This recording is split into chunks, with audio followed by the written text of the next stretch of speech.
बिन ब्याही माँ, नीलम की रातों की नींद क्यों हराम हो गई। सर्दी की खिली खिली सी दोपहर में जैसे ही स्कूल की छुट्टी की घंटी बजी, मैं और मेरी सहेली सुजाता रोज की तरह स्कूल से बाहर आ गए। स्कूल के गेट के बाहर छोटे छोटे दुकानदारों ने अपनी अस्थायी दुकानें सड़क के किनारे ठेले पर और साइकिल के पीछे लगे कैरियर पर बंधे लकड़ी के डिब्बों में सजा रखी थी, जिनमें बच्चों को आकर्षित करने के लिए तरह तरह की टॉफ़ियाँ, चाट, सस्ती गेंदें और खिलौने के अलावा पेन, कॉफ़ी भी थे। मैंने एक साइकिल वाले से अपना पसंदीदा खट्टा मीठा चूरन लिया और सुजाता के साथ रेलवे लाइन की ओर बढ़ गई। सुजाता बार बार मेरी ओर बेचैनी से देख रही थी, लेकिन कुछ बोल नहीं रही थी। रेलवे लाइन पार करने के बाद आखिरकार उससे रहा नहीं गया और उसने मुझसे पूछा, नीलम, सुना है आज तेरी विकास से लड़ाई हो गई थी। हाँ, तो उसमें कौन सी नई बात है। अक्सर होती हैं, पर बाद में दोस्ती भी तो हो जाती है। मैंने लापरवाही से चूरन की पुड़िया से उंगली में चूरन लेकर चाटते हुए कहा, बात तो कुछ नहीं, लेकिन मुझे पता चला है कि उसने तेरे हाथ पर काट भी लिया था। उसने बहुत रहस्यात्मक ढंग से कहा। तो मैंने उसकी ओर सवालिया निगाह से पूछा और फिर अपने हाथ को देखा जहां उसने काटा था। अब तो वहां कोई निशान भी नहीं दिख रहा था। तो क्या हुआ? अब तो ठीक है सब। मैंने भी उसके 2 बार काटा बदले में, मैंने सेकी बगाड़ते हुए उसे बताया, जबकि मैं खुद 1.5 पसली की थी। 10 साल की उम्र के हिसाब से मैं काफ़ी दुबली थी, जबकि मेरी हम उम्र सहेलियां मुझसे बड़ी दिखती थी। मेरी सहेली ने बेचारगी से मेरी ओर देखा। नीलम, लड़ाई तो होती है, पर विकास ने तुझे काटा, यह सही नहीं हुआ। क्यों? अचानक मुझे लगा शायद उसे मेरी चोट की चिंता हो रही है। आखिर मेरी पक्की सहेली जो थी वह। अरे बुद्धू, मुझे कुछ नहीं हुआ। देख, अब तो दिख तक नहीं रहा कि उसने मुझे यहाँ पर काटा था। हंसते हुए मैंने अपना हाथ उसके सामने रख दिया। सुजाता ने मेरा हाथ झटक दिया। तुझे सच में नहीं पता क्या कुछ? मैंने इनकार में सिर हिला दिया। तो सुन, मेरी बुआ ने बताया था कि अगर लड़का किसी लड़की को काट लेता है तो उसके बच्चा हो जाता है। अब समझ आया कुछ? सुजाता ने अपनी आंखें गोल करते हुए मुझसे कहा। है, तू सच कह रही है क्या सुजाता? मेरी स्थिति तो सांप सूंघने जैसी हो गई। मैं अविश्वास से उसे देख रही थी, लेकिन उसने दोबारा से वही बात कही। उसकी बुआ ने उसे बताया है, तब तो यह बात सच ही होगी।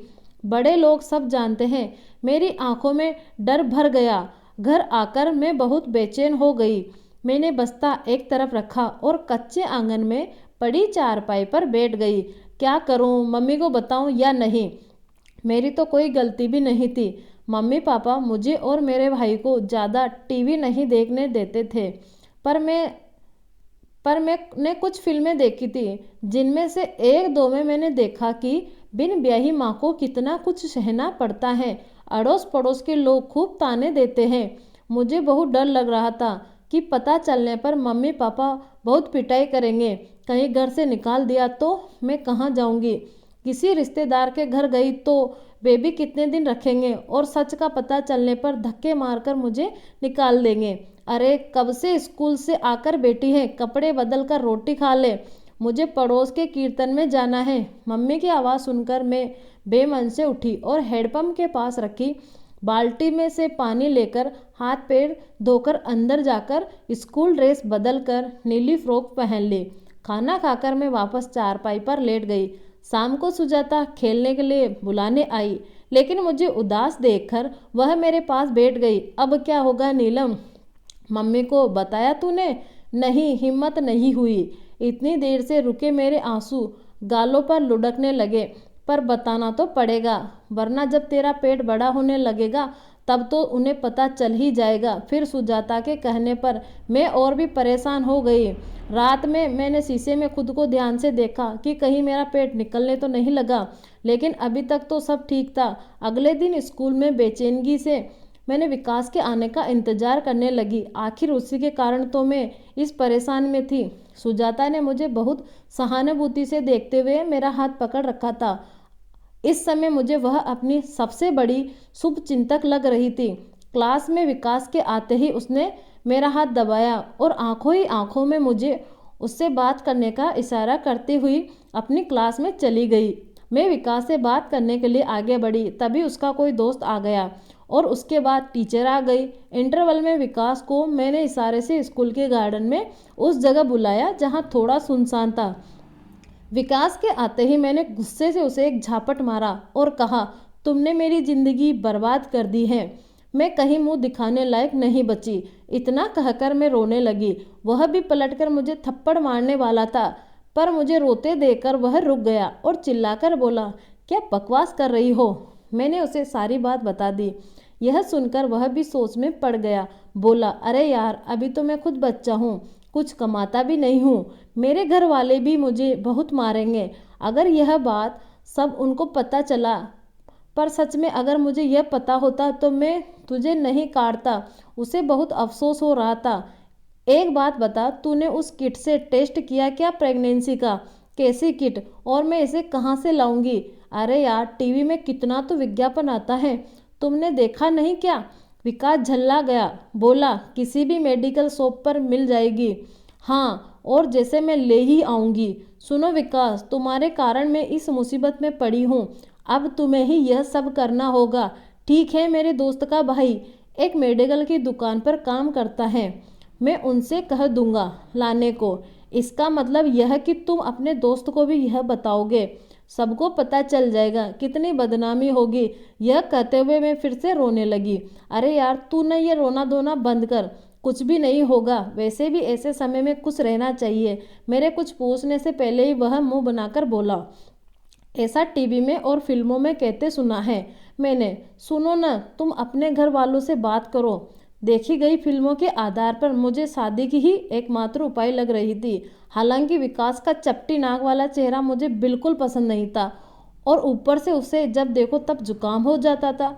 लेकिन अभी तो कोई चारा ही नहीं था। खैर, हम दोनों इंटरवल ख़त्म होने की घंटी बजने तक यही बात करते रहे कि घर में कैसे क्या कहेंगे। फिर यह तय हुआ कि पहले एक बार किट से टेस्ट कर लेते हैं।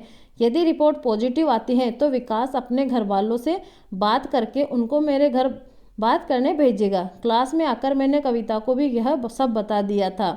उसे भी यही उपाय सही लगा। स्कूल की छुट्टी के बाद जब मैं और कविता घर जा रहे थे, तभी विकास ने पीछे से आवाज़ देकर रोका।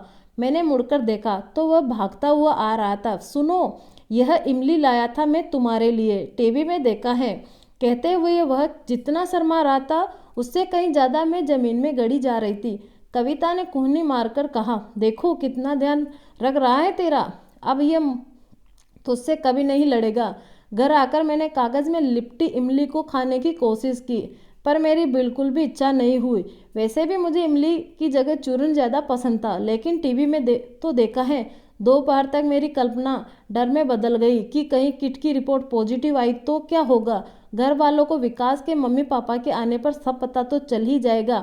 अगर वे शादी के लिए नहीं माने तब क्या होगा। मेरी आंखों के आगे एक फिल्म का दृश्य आ गया, जहाँ एक लड़की परिवार की इज्जत बचाने के लिए खुद को खत्म कर लेती है। नहीं नहीं, मैं नहीं मरना चाहती। घबराकर मैंने अपने दोनों हाथ अपनी आंखों पर रख लिए। कुछ भी हो, कैसी भी बात हो, अपने मम्मी पापा से नहीं छिपाना। वे बड़े हैं, नाराज हो सकते हैं, पर तुम्हें उस मुश्किल से भी वही निकालेंगे। अचानक मेरे दिमाग में टीचर की बताई बात आ गई। जब वे क्लास में हम सभी से बात कर रही थी, मैंने हिम्मत जुटाई और आखिरकार मम्मी को सब बताने का फैसला कर लिया। दादी, आप मेरे साथ जरा अंदर चलो ना, मम्मी के पास। दादी की चिचोरी करते हुए मैंने कहा, का हुई गवाह, कोहनो बदमाशी की हो क्या? दादी के झुर्रीदार गाल उनकी मुस्कान से भर गए। आप चलो तो सही। मैं दादी की लाठी पकड़कर उनको ज़बरदस्ती अंदर कमरे में ले आई ताकि मम्मी की मार से दादी बचा सके। मम्मी, मुझे कुछ कहना है, आप बैठ जाओ पहले। मेरे कहने पर मम्मी हाथ का काम छोड़कर कुर्सी पर बैठ गई। दादी पहले ही तख्त पर बैठ चुकी थी। थूक गटक कर अटकते अटकते आंखें झुकाकर मैंने उनसे कहा, मुझे माफ़ कर दीजिए। फिर मैं सिर झुकाए झुकाए उनसे अपनी बात कहनी शुरू की। उनकी आंखों की चुभन में मैं महसूस कर रही थी। मेरी बात खत्म होने के पहले ही मम्मी और दादी आशा के विपरीत जोर जोर से हंसने लगी। तुझे किसने बताया कि काटने से बच्चा हो जाता है? मम्मी, सुजाता की बुआ ने उसे बताया था। मैंने मम्मी दादी की बुद्धि पर तरस खाते हुए कहा, ऐसा कुछ नहीं होता।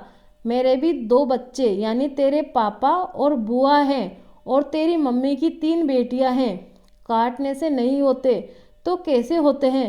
मैं समझ ही नहीं पा रही थी। बड़ी होकर जान जाओगी। जाओ खेलो, मम्मी ने हंसते हुए कहा।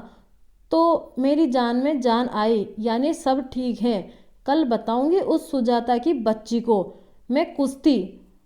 अब विकास से मुझे शादी नहीं करनी पड़ेगी और मुझे यकीन था कि वह भी मुझसे शादी नहीं करना चाहता था।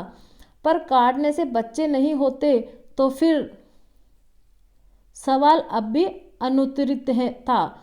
दोस्तों, अगर आज की कहानी आपको अच्छी लगी हो तो आज ही हमारे YouTube चैनल को ज़रूर सब्सक्राइब करना। धन्यवाद।